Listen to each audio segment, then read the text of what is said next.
اخيرا ظهر في الاسواق.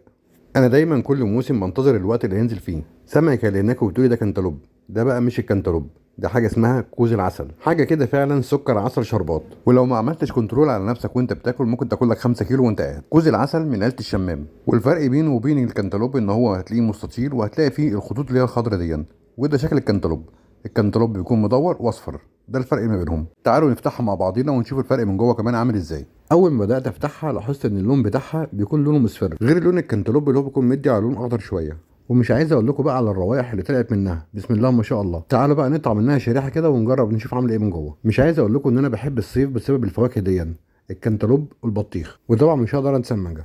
بص لونها من جوه عامل ازاي، لونها من جوه تحفه. انا متاكد كمان من الطعم بتاعها ان هو مسكر جدا، ان انا جربتها اكتر من مره. ولو عندك افكار جديده ليها اكتبي لي في الكومنتات، غير الزبادو والفروت سلطات والايس كريم. انا بحبها جدا كمان في العشاء، ممكن اخد قطعتين ثلاثه كده جنب حته جبنه وكوبايه شاي وتبقى جميله جدا وتحفه.